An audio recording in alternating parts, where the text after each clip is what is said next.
और वहीं उत्तर प्रदेश के डिप्टी सीएम केशव प्रसाद मौर्य ने जी सलाम से खास बातचीत के दौरान अखिलेश यादव पर हमला बोला। केशव प्रसाद मौर्य ने जी सलाम से खास बातचीत की।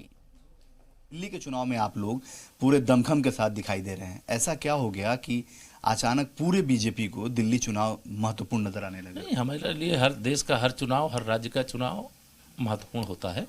यह चूंकि दिल्ली छोटी सी जगह है और आप सब लोग यहाँ इतनी बड़ी संख्या में हैं कि दिखता है ऐसा। हम पूरे देश के चुनाव को इसी प्रकार लड़ते हैं, लेकिन दिल्ली इस बार जीतने के लिए और जनता के बीच में जाकर के हमारी केंद्र में सरकार है, हमारी जहाँ प्रदेश में सरकार है, वह कैसे विकास कर रही है, गरीब कल्याण की योजनाओं को कैसे गरीब तक पहुँचा रही है, किसान तक पहुँचा रही है, मजदूर तक पहुँचा रही है, और कैसे केजरीवाल जैसे अगर लोग सत्ता में आते हैं तो कैसे विकास के मार्ग के रोड़ा बनते हैं, ये हम घर घर जाकर बताने का काम कर रहे हैं।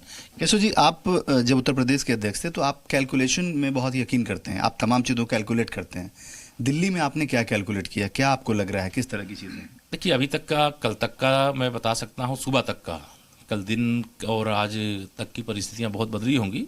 कल तक हम लोग 40+ में थे, अब आगे कहाँ तक जाएंगे यह यहाँ की जनता के आशीर्वाद के प्रताप के आधार पर है। अब मुझे लगता है अब दिल्ली की जनता भाजपा के साथ है। पीएफआई को आप लोग बैन करने की बात कर रहे थे, अब केरल सरकार भी कह रही है कि ये जो उसके जो साथ में जो एक संगठन है एसएफआई, उसकी भी कहीं से कहीं से गतिविधियां जो हैं वो एक शक की नज़र में है। तो आपको लगता है कि देखिए, जब हम कहते हैं कि ये सिमी का बदला हुआ रूप पीएफआई है, तो वो लगता है कि भारतीय जनता पार्टी की सरकार है, वो कह रही है तो गलत है। लेकिन जब जो सही होता हम वही कहते हैं।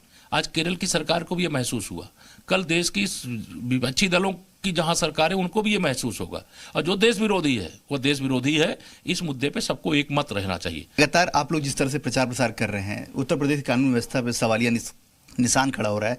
अखिलेश यादव ने बड़ा सवाल किया है, कहा कि उत्तर प्रदेश के लोग दिल्ली में तो जाके तमाम चीज़ें कर रहे हैं, लेकिन उत्तर प्रदेश की कानून व्यवस्था खराब है, तो क्या उनको इसकी फिक्र नहीं है? उस पर तो श्री अखिलेश यादव को ज़्यादा फिक्र है, क्योंकि वो अपने शासन में ये फिक्र करते थे, इसलिए उनके शासन में अपराध नहीं होते थे।